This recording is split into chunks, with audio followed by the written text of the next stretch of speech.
नमस्कार दोस्तों, स्वागत है आपके अपने YouTube चैनल सनबिक मैथ पे। हम लोग एसएससी जीडी में पूछा गया मैथ के प्रश्न देख रहे हैं आदित्य रंजन सर के बुक से।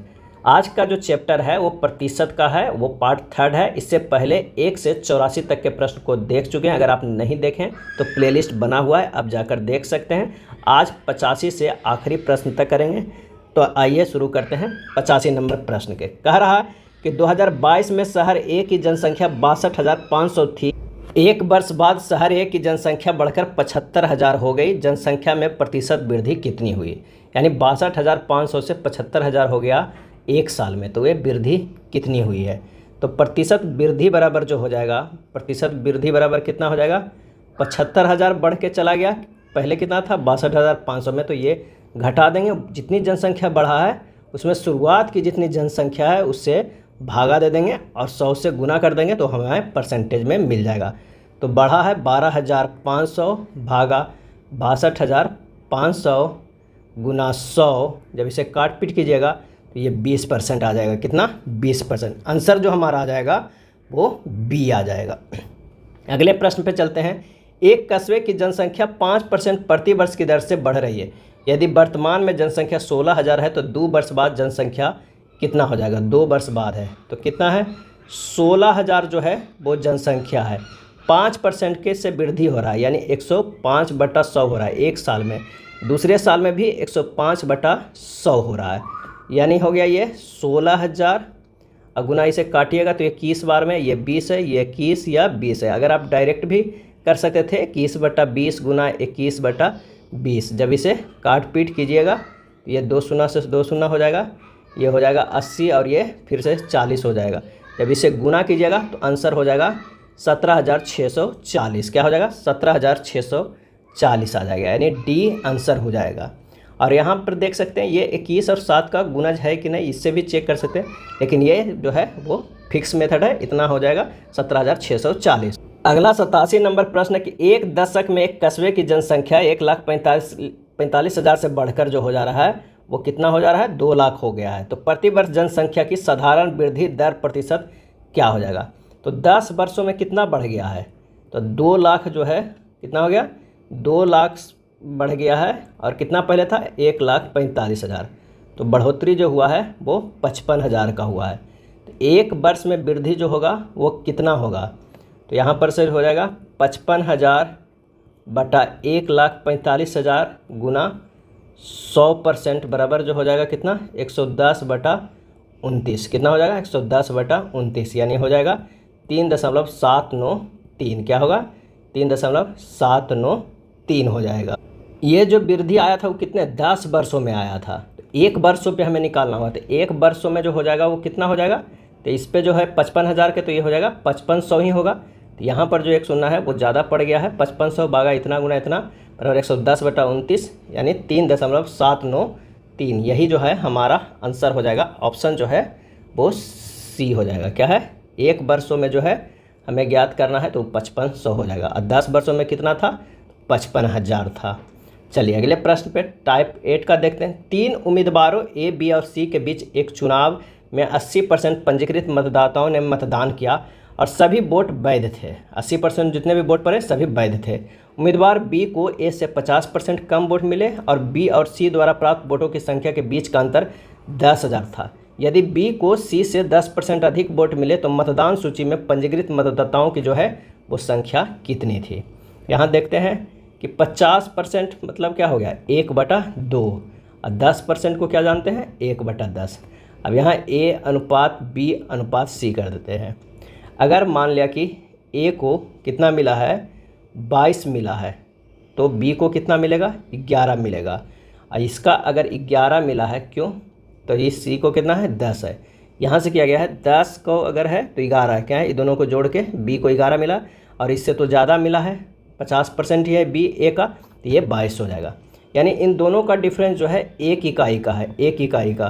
तो कितना है? 10,000 का अंतर है। कितना है? 10,000 का अंतर है। बी को सी से 10% अधिक वोट मिला है, तो अंतर कितना है?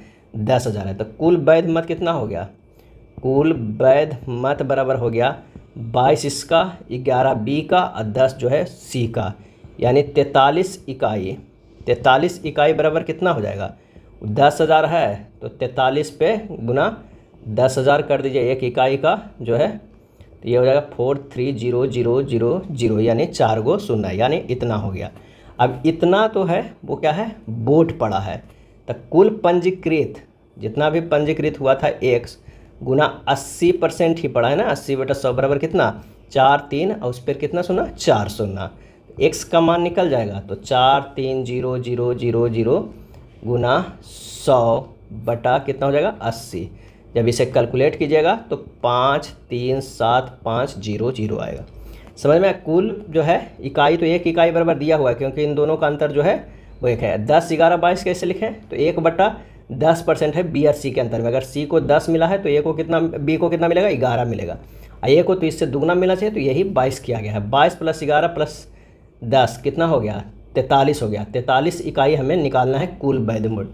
तो कुल जो निकल गया कितना इतना, और उसके बाद x जो है जितना वोट था वो है मतदाता सूची में कितने नाम था, तो 5,37,500। आंसर जो हमारा हो जाएगा वो कौन सा हो जाएगा, डी हो जाएगा। क्या है, डी। 88 का जो है वो डी होगा। चलिए अब 89 नंबर प्रश्न पे आते हैं। ए और बी के बीच एक चुनाव में बी ने 16,200 वोट हासिल किए। एक चुनाव था ए और बी के बीच जिसमें बी ने 16,200 वोट हासिल किए। ए को कुल वोटों का 8% से हरा दिया। ए को कुल वोटों के 8% से हरा दिया। यदि कोई अवैध वोट नहीं है तो ए और बी के बीच वोटों का अंतर क्या था। तो कुल मत जो है ना, यहाँ ध्यान रखिए कि कुल मत कितना है 100% है। अब बी को कितना मिला, बी को जो मिला वो 54% मिला। 54% क्यों मिला, क्योंकि ए को कितना मिला, ए को मिला 46%, तभी तो इन दोनों के डिफरेंस जो है वो 8% से आया। कुल मतों के जो अंतर है वो 8% से है। अब 54% जो उसे वोट मिला वो कितना है 16,200 के बराबर है। तो अंतर जो कितना है 8%, वही हमको निकालना है। तो 16,200 बटा 54 और गुना कितना हो जाएगा 8 बराबर हो जाएगा 2400 का। यही प्रश्न में पूछ रहा है, क्या है 2400। अंतर कितना है 2400। नेक्स्ट है, दो पार्टियों द्वारा लड़े गए चुनाव में पार्टी ए को पार्टी बी से 16% अधिक वोट मिले। यदि पार्टी बी को 25,200 वोट मिले और कोई अवैध वोट नहीं है तो पार्टी बी कितने वोटों से चुनाव जो है हार गया। अब ए है और बी जो है वो पार्टी है, ठीक है ना। अब कह रहा है कि दोनों पार्टी जब थी हुआ तो ए को 16% अधिक वोट मिला। अगर मान लिया कि इससे 42 मिलेगा, इससे 42 मिलेगा, तो इससे कितना मिलेगा 8 इसी का जुड़ जाएगा तो 16 अधिक हो गया। यानी इसको अगर 58% मिलेगा तो इसको कितना 42% हो गया ना। इन दोनों के बीच डिफरेंस जो है 16% का हो गया, अंतर हो गया। अब कह रहा 42% जो बी को मिला है वो 25,200 के बराबर है। तो पार्टी बी कितने वोटों से चुनाव हार गई, तो 16% का ही मान हमें निकालना है।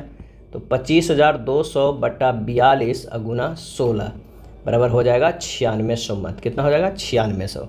आंसर हमारे पास हो जाएगा वो ए हो जाएगा। आप जितना जल्दी और शॉर्ट में कीजिए आपको समय की बचत होगा, ताकि आप दूसरे जो सेक्शन है उस पर ध्यान दे सकते हैं। चलिए 91 नंबर प्रश्न पे आते हैं। दो उम्मीदवारों के बीच चुनाव में एक उम्मीदवार को कुल वैध वोटों का 48% वोट मिला, 18% वोट अवैध थे। यदि कुल मतों की संख्या 17,500 थी तो दूसरे उम्मीदवार को प्राप्त वैध मतों की संख्या क्या होगी। तो चलिए 91 नंबर प्रश्न में आते हैं। अवैध मत कितना है, अवैध मत वो है 18%, यानी वैध पहले मत निकालना होगा। वैध मत बराबर हो जाएगा 17,500 के कितना 82, 17,500 है, 17,500 के 82% पहले निकालना होगा। तो ये हमारे पास आ गया। दूसरे उम्मीदवार को मिले मत कितना हो जाएगा, तो एक को 48 मिला है तो दूसरे को 4800 से घटा दीजिए, ये हो जाएगा 52%। तो दूसरे उम्मीदवार को मत कितना है 17,500 गुना 82/100 के 52% ही मिलेगा, क्योंकि जो वोट पड़ा है उतने का है। तो ये हो जाएगा 7462। कितना हो जाएगा 7462 मत मिला है।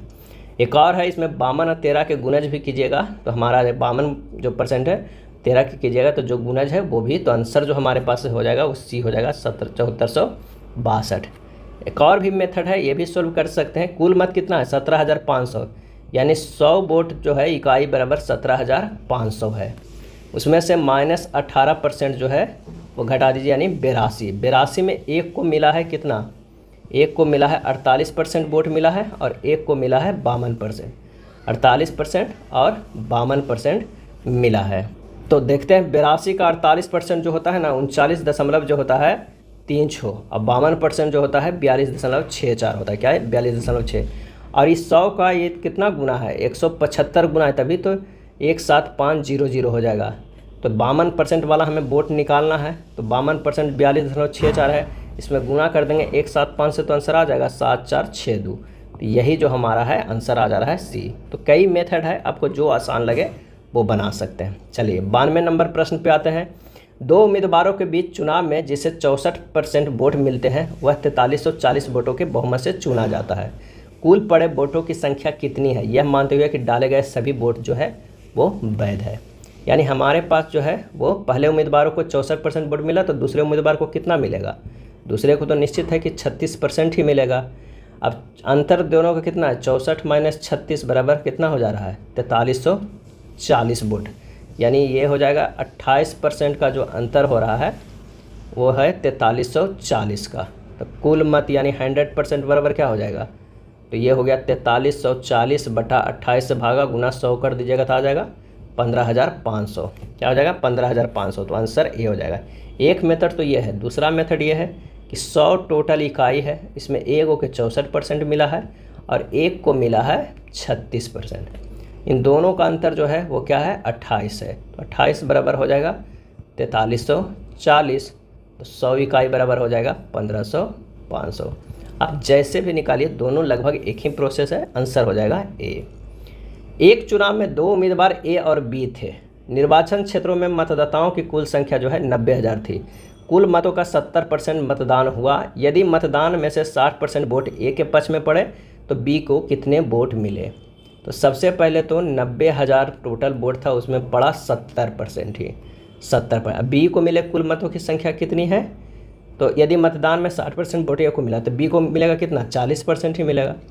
तो बी का मिलेगा कितना? 90,000 का वोट पड़ा 70% 100, और उसमें उसे मिला कितना? 40%। तो 40/100 कर दीजिए, सीधे कैलकुलेट कीजिएगा 2,25,200 वोट आ जाएगा। 25,200 आंसर जो हमारा है वो बी आ जाएगा। या एक और मेथड से कर सकते हैं, विकल्प में 9 का गुणज सही उत्तर का होगा। क्यों? 9 का अगर आप गुणज देखिएगा तो भी सही आंसर होगा। तो उतना देखने की ज़रूरत नहीं है, सिंपल जब इतने में हमें कैलकुलेट हो जा रहा है तो हम यही मेथड को अपनाएंगे ताकि गलत ना हो एग्जाम में प्रश्न। नेक्स्ट है टाइप 9 का देखते हैं। एक विद्यार्थी ने एक परीक्षा में 75% अंक प्राप्त किया और उसे 60% अंक प्राप्त करने वाले दूसरे विद्यार्थी के अंक से 30 अंक अधिक प्राप्त हुए। परीक्षा में अधिकतम अंक कितने के थे? तो अधिकतम अंक जो है वो क्या है? 100% है। एक को 75% माइनस 30 करेंगे तो कितना हो जाएगा? ये हो जाएगा 60%। एक परीक्षा में 75 अंक प्राप्त किया और उसे 60% अंक प्राप्त करने वाले दूसरे विद्यार्थी के अंक से 30 अंक जो है वो अधिक है। यानी 75 माइनस 30 करेंगे तो 60 आ जाएगा, या 60 प्लस 30 करते तो भी 75% आ गया। तो ये हो गया 15% बराबर 30, यानी 1% बराबर 2 अंक। तो 100% बराबर कितना हो जाएगा? 200 मार्क्स का। सिंपल सा है, आंसर हो जाएगा डी हो जाएगा। एक परीक्षा में उपस्थित होने वाले विद्यार्थियों की कुल संख्या 93% विद्यार्थी उत्तीर्ण हुए और 9275 विद्यार्थी जो है वो अनुत्तीर्ण रहे। परीक्षा में उपस्थित होने वाले विद्यार्थियों की कुल संख्या कितनी है? तो अनुत्तीर्ण वाला कितने परसेंट है? अनुत्तीर्ण वाले जो हैं वो 100 माइनस 93 बराबर 7%। 7% बराबर जो है वो कितने लोग हैं? 9275। तो हमें कुल विद्यार्थियों की संख्या कितनी है? 100% है। तो 9275/9 कितना? 7 गुना कितना हो जाएगा? 100 हो जाएगा। बस ये कर देंगे तो 13,000 1,325,000 आएगा। 1,32,500 आ जाएगा। क्या है? 1,32,500। आंसर कौन सा हो जाएगा? आंसर हो जाएगा ऑप्शन सी हो जाएगा। क्या है? सी। 96 नंबर प्रश्न है कि एक परीक्षा में नवीन को 21% जो है अंक प्राप्त हुए और वह 25 अंकों से अनुत्तीर्ण हो गया। यदि उसे 46% अंक मिलते तो वह 5 अंकों से अनुत्तीर्ण हो जाता। तो परीक्षा के अधिकतम अंक जो है वो कितनी है? अधिकतम अंक अगर की बात करते हैं तो 100 है। अब 21% अब प्लस 25% बराबर है। अगर 46% लाता तब भी 5 से कम आता, यानी 5 और नंबर जो है वो जोड़ना होगा। ये परसेंटेज में है, ध्यान रखिएगा 21% प्लस 25। तो यहाँ से जो हो जाएगा 25% बराबर हो जाएगा कितना 20। तो 100% बराबर हो जाएगा कितना 80। आंसर हो जाएगा ऑप्शन सी 80 हो जाएगा। एक परीक्षा में संदीप को उत्तीर्ण अंकों में से 55% अंक मिले हैं, उसे 223.2 अंक मिले हैं। यदि उत्तीर्ण प्रतिशत 62% है तो परीक्षा में अधिकतम अंक जो कितनी है। तो ये सिंपल सा है, उसे 55% अंक मिले हैं। संदीप को उत्तीर्ण अंकों में से 55% अंक मिले हैं और उसे इतना अंक मिले हैं। तो यहाँ अधिकतम अंक जो हो जाएगा वो 100%। उत्तीर्ण अंक जो है वो कितना है 62%। संदीप के अंक कितना है, संदीप के अंक जो है वो कितना है, तो 62% में से 62 गुना 55% कर देना है। तो ये हो जाएगा 62% माइनस 34.10%, यानी हो जाएगा 27.9%। और 27.9% बराबर कितना है 223.2 है। तो 100% बराबर कितना हो जाएगा 223.2 बटा 27.9 गुना 100, यानी हो जाएगा 800। क्या है 800। आंसर हो जाएगा कितना, तो आंसर हो जाएगा बी 800। अगले प्रश्न पे चलते हैं। उमेश ने एक परीक्षा में 15% अंक प्राप्त किया और 30 अंकों से अनुत्तीर्ण हो गए। यदि वह 60% अंक प्राप्त करता तो उसे उत्तीर्ण अंकों से 15 अंक अधिक प्राप्त होते। परीक्षा में उत्तीर्ण होने के लिए कितने अंक होने चाहिए। कह रहा है कि 15% जो है वो अंक प्राप्त किया और 30 अंकों से अनुत्तीर्ण हो गए, यानी 30 उसे और चाहिए थे। अगर वो 60% लाता तो उसे 15 नंबर ज़्यादा मिलता उत्तीर्ण से, तो 15 उसे घटा दिए। तो यहाँ पर जो हो जाएगा 45% बराबर क्या हो जाएगा, ये 15 इधर चल जाएगा तो 30 एक ये जो हो जाएगा ये 45 नंबर, यानी हमारे पास जो आ जाएगा वो 1% बराबर क्या होगा 1 अंक हो जाएगा। तो उसे उत्तीर्ण अंकों से 15 अंक अधिक प्राप्त होते हैं। अब परीक्षा में उत्तीर्ण होने के लिए कितने अंक चाहिए। परीक्षा में उत्तीर्ण होने के लिए चाहिए 15%, यानी 15 अंक प्लस 30 और चाहिए, कितना हो जाएगा 45 चाहिए, कितना 45। आंसर हो जाएगा बी हो जाएगा। अगला प्रश्न है कि एक परीक्षा में 100 अंकों के 3 विषय होते हैं। एक छात्र ने पहले विषय में 75% और दूसरे विषय में 86% लाए, यानी एक में 75 अंक लाया, दूसरे में 86 लाया। तीसरा में क्या है कितना लाएगा कि उसे तीनों मिलाकर 68% अंक प्राप्त किए, यानी 68 गुना 3 हो जाएगा। तो x बराबर जो हो जाएगा 68 गुना 3, 8 या 24 के 4 बाकी 2 छोतिया 18, 4 कितना हो जाएगा 12 छोतिया 18 2 20, 204 हो जाएगा। उसमें से घटाना है 75 और माइनस 86 घटाना है। तो जब इसे घटाइएगा तो ये 43 आ जाएगा। तो 43 यानी 100 अंक का है तो ये 43% जो है आंसर हो जाएगा। आंसर जो हो जाएगा वो डी हो जाएगा। चलिए 100 नंबर प्रश्न पे चलते हैं। कह रहा एक परीक्षा में छात्र ने पहले पेपर में कुल 200 में 40% अंक प्राप्त किए। 200 में कितना 40% अंक प्राप्त किए, यानी 80 अंक प्राप्त किए। यदि छात्र को कुल मिलाकर 60 अंक प्राप्त करने हैं तो दूसरे पेपर में 200 में कितने प्रतिशत अंक जो है प्राप्त करने चाहिए। अब 200 के पेपर में तो वो 40% लाया, यानी 80। अब 400 में जो है वो कितना लाना है 60% लाना है। तो ये जब देखेंगे तो 6 चौ 24, 240 मार्क्स लाने हैं। अब बचे कितना 240 में तो 80 ले आए हैं, तो ये घटा देंगे कितना 10 4 14, 14 में से 8 गया, ये 6 160 मार्क्स लाने हैं। कितने 200 में 160 मार्क्स लाने हैं। तो अगर हम परसेंटेज की बात करें तो ये आ जाएगा 80%। कितना हो जाएगा 80% हो जाएगा, क्योंकि 8 दूनी 16 ये हो जाएगा, ये 80%। आंसर जो हमारे पास होगा 100 का डी होगा 80%। या एक और मेथड से बना सकते हैं, एक में 40% लाया, दूसरे में x लाना है, एवरेज 60 है, इसे कीजिएगा तो ये 20 होगा और ये हो जाएगा x माइनस 60 होगा, यानी x माइनस 60 बराबर कितना हो जा रहा है 20 हो जा रहा है। तो x बराबर कितना होगा 80%। हमें निकल गया इस तरह, तो 80%।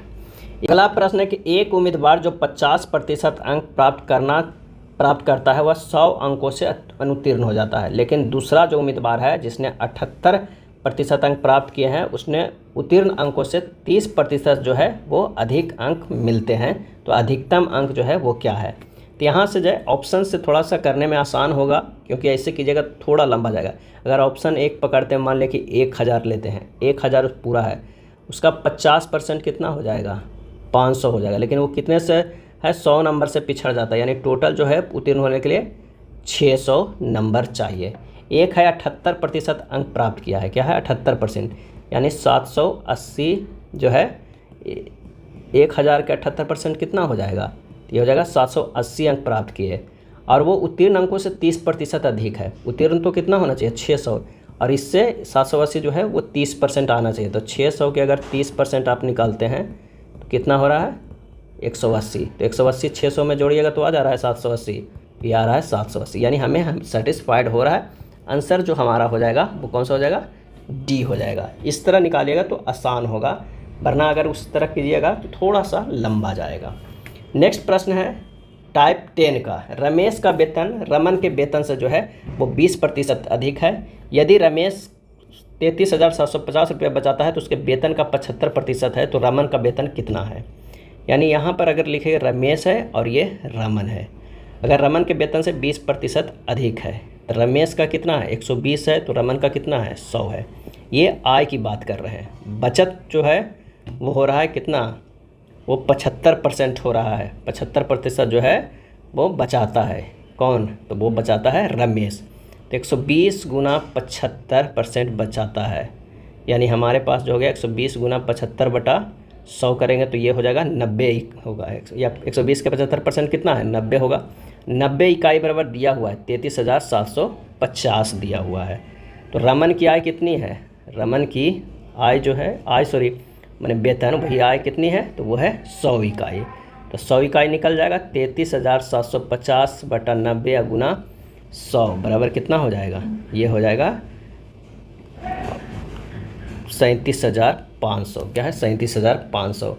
आंसर जो हमारा 102 का आएगा वो हो जाएगा 37,500 रुपये, डी हो जाएगा। अगला प्रश्न है कि 1 किलोग्राम गेहूं के मूल्य में 50% की वृद्धि हुई है और वृद्धि 25 रुपये हुई है, तो प्रति किलोग्राम गेहूं का नया मूल्य क्या हो जाएगा।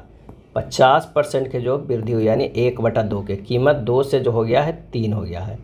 तो 1 किलोग्राम में जो है 25 रुपया के वृद्धि हुआ है, तो 3 किलोग्राम में कितना होगा 25 गुना 3 यानी 75 रुपया का। आंसर जो हमारे पास हो जाएगा, तो प्रति किलोग्राम गेहूं का नया मूल्य क्या जो हो जाएगा, वो बढ़ के जो 3 हुआ है तो 3 किलोग्राम तो होगा 75 रुपया।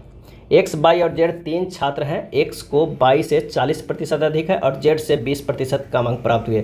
यदि वाई को 480 अंक प्राप्त हुए तो जेड को कितने अंक प्राप्त हुए। एक्स है, वाई है, जेड है। अब कह रहा है एक्स को जो है वाई से 40% जो है 40% अधिक है। एक्स को वाई से 40% अधिक है। अगर ये 7 है तो ये हो जाएगा 5 हो जाएगा। और जेड से 20% कम है, जेड से 20% कम है, तो ये अगर मान लिया कि 4 है तो ये हो जाएगा 5 हो जाएगा। अब हमें क्या करना हो, क्योंकि 40% बराबर देख लीजिए क्या होता है 2/5 होता है। 2/5 तो है, और एक का क्या है 20%, तो 20% को भी लिखते हैं 1/5 यानी 4/5। अब हमारे पास तो ये अब क्या है मान को बराबर कर देना है। क्या है, यदि वाई को 480 अंक प्राप्त हुए तो जेड को कितने हैं। तो पहले बराबर जब करेंगे तो इसे गुना 4 से करना होगा, तो इसे भी 4 से, इसे गुना 7 से और इसे गुना 7 से, तो ये हो जाएगा कितना, तो 728 हो गया है, ये 28 बराबर हो गया, तो ये 520 हो गया, 7 × 5 = 35 हो गया, क्योंकि ये जो है हमें बराबर करना है। तो 28, 20 और 35 आया, यानी 20 इकाई जो वाई का है वो दिया हुआ कितना 480, तो क्या है 35 इकाई निकालना है जेड वाला। तो जेड का कितने हैं 35 इकाई है, तो 35 इकाई बराबर कितना हो जाएगा 480 बटा 20 गुना 35। आंसर हो जाएगा 840। क्या होगा 840, आंसर होगा 840, यही हो जाएगा डी आंसर। अच्छे से यहाँ समझिए, एक 40% ज़्यादा है, जो वाई के अगर 5 है तो एक्स का क्या होगा 7 होगा, क्योंकि 40% ज़्यादा है। दूसरा कह रहा है ना कि जेड जो है वो 20% से ज़्यादा है, जेड से एक्स जो है एक्स से 20% ज़्यादा है। कह रहा है जेड से 20% कम अंक प्राप्त है, यानी अगर ये 4 है एक्स का तो वाई जेड का कितना हो जाएगा 5 हो जाएगा। तो ये दोनों है, तो एक्स वाला मान तो पहले बराबर करेंगे ना, क्योंकि दोनों की इक्वेशन में सेटिस्फाई। तो बराबर करने के लिए इसे 4 से 28 लाते हैं, तो ये भी 4 से गुना करते हैं, इसमें 7 से करेंगे तो जेड में भी 7 से गुना। तो ये हमारा जो है फाइनल रेशियो आता है, उसके बाद हमें निकाल लेना है। एक कक्षा में 40% लड़के हैं और लड़कियों की संख्या 54 है। कक्षा में लड़कों की संख्या कितनी है। अब कह रहा है कि 40% जो है वो लड़के हैं, क्या है, लड़के हैं। तो 60% जो होंगे क्या होंगे, वो लड़की होंगे, लड़की होगी। और 60% बराबर क्या है, 54। तो कक्षा में लड़कों की संख्या, तो 40% बराबर 54/60 अगुना 40 कर देना है। 54/60 गुना 40 आ जाएगा 36। यही हमारा आंसर हो जाएगा सी। प्रश्न कह रहा है कि 1 किलोग्राम टमाटर के मूल्य में 120% की वृद्धि हुई है और वृद्धि 720 रुपये की हुई है। प्रति किलोग्राम टमाटर का नया मूल्य क्या होगा। यानी यहाँ पर कह रहा है 120% की वृद्धि हुई है, यानी 6/5 प्लस में, ये देखिए प्लस में। अगर मान लिया कि पहले जो कीमत था 5 था, अब कीमत कितना हो गया, 11 हो गया। यानी इन सब के डिफरेंस कितना है, 6 का। तो 6 केजी का अब जो कीमत बढ़ के हो गया 720। तो जब इसे करेंगे तो कितना से 120 से गुना किया गया है। तो अब टोटल क्या है, 11 केजी का निकालना है, 11 में निकालना है। तो ये हो जाएगा 720/6 गुना 11 करिएगा तो भी, या 11 गुना 120 कीजिएगा तो भी हो जाएगा। क्या होगा, 72 120, यानी आ जाएगा कितना, 1320 रुपया। कितना, 1320 रुपया। डी आंसर हो जाएगा। राजू ने रमन से 30 अंक अधिक प्राप्त किए और राजू के अंक जो है उन दोनों के अंकों के योग के 60% के बराबर है। राजू और रमन द्वारा प्राप्त अंक क्रमशः कितने हैं। माना कि रमन का अंक जो होगा, रमन का अंक उसको x मान लीजिए, क्या कर लीजिए, x मान लीजिए। तो राजू का कितना हो जाएगा, x + 30 हो जाएगा। कुल अंक कितना हो गया, कुल अंक जो हो गया x + 30 बराबर 2x + 30 हो जाएगा, 2x + 30 हो जाएगा। राजू के अंक जो हो जाएगा, राजू के अंक कितना हो जाएगा, तो हो जाएगा 2x + 30 का 60%, क्या है, उन दोनों के अंकों का योग 60% के बराबर है। कितना, 60%। तो 2x + 30 का 60%, तो ये हो जाएगा x + 30 बराबर है 2x + 30 का 60%, यानी गुना 3/5। तो यहाँ से x का मान निकालिएगा तो वो आ जाएगा कितना, वो आ जाएगा 60। क्या हो जाएगा, x का मान निकलेगा वो 60 हो जाएगा। तो रमन के अंक जो है 60 है, तो राजू का कितना हो जाएगा, क्योंकि रमन के मान थे x, तो राजू का हो जाएगा 90, यानी 60 और 90। आंसर जो हमारे पास है वो बी हो जाएगा। P1, P2 और P3 तीन विद्यार्थी हैं। P1 को P2 से 62.5% अंक और P3 से 70% अधिक अंक प्राप्त हुए। यदि P2 को 8160 अंक प्राप्त हुए तो P3 को कितने अंक प्राप्त किए। तो सबसे पहले तो 62.5% को लिख सकते हैं -5/8, क्योंकि कम अंक जो है वो दिखा रहा है। 70% जो है वो अधिक अंक में दिखा रहा है, तो ये हुआ 7/10। अब आइए यहाँ से P1, P2, P3 करते हैं। अगर सपोज दैट कि P1 का 3 है, क्या है, 3 है, 8 - 5 करें कितना, 3 है, तो P2 का जो है वो कितना है, 8 है। यहाँ P1 का जो है वो 17 है, तो P3 का कितना है, 10 है। P1 को अब यहाँ हमें सेम कर लेना है, तो सेम करेंगे तो इसे 17 से जो है वो गुना कर दीजिए और इसको 3 से गुना कर दीजिए, तो ये भी 17 से गुना हो जाएगा, ये 3 से गुना हो जाएगा। इक्वेट करिएगा तो 17 51 आ जाएगा, ये 136 आ जाएगा, ये 30 आ जाएगा। तो 136 इकाई बराबर जो है दिया हुआ है, 136 इकाई P2 बराबर दिया हुआ है 8160 दिया हुआ है। तो हमें 30 इकाई बराबर निकाल लेना है। 30 इकाई बराबर कितना हो जाएगा, 8160/136 गुना 30 कर देंगे तो आंसर हो जाएगा 1800। क्या है, 1800। यही हमारा आंसर हो जाएगा सी। चलिए 109 नंबर प्रश्न पे चलते हैं। 109 नंबर कहता है एक भिन्न के अंश में 88% की वृद्धि की जाती है और हर में 55% की वृद्धि की जाती है, तो भिन्न का मान इतना हो जाता है। मूल भिन्न क्या हो जाएगा, तो अमन के द्वारा जो है मूल भिन्न क्या है, 88% की वृद्धि। x अगर है तो 188% है, अब बटा y है 155% की वृद्धि करते हैं तो 1504/775 आता है। x बटा y बराबर जो है वो जब काट पीट करेंगे तो कितना आ जाएगा, 8/5 आ जाएगा। क्या है, 8/5। आंसर हो जाएगा डी हो जाएगा। अमन 2 परीक्षाओं में शामिल हुआ। उसने पहली परीक्षा में 600 अंकों में से 420 अंक हासिल किए। यदि उससे कुल मिलाकर 70% अंक प्राप्त हुए तो दूसरी परीक्षा में उसने 500 में कितने प्रतिशत अंक प्राप्त किए। 600 अंकों में उसे क्या मिला, 420, यानी 420/600 गुना 100, क्योंकि अमन के द्वारा दूसरे परीक्षा में पाए गए अंक x है, प्लस x/500 गुना 100 बराबर जो हो जाएगा 70% अंक प्राप्त किए, तो 70 गुना 2, तो ये हो जाएगा 70 + x बटा 5 बराबर 140। तो x बराबर जो आएगा 350 अंक। क्या है 350। तो दूसरे परीक्षा में अंकों का प्रतिशत कितना हो जाएगा 350 बटा 500 गुना 100 बराबर क्या हो जाएगा 70%।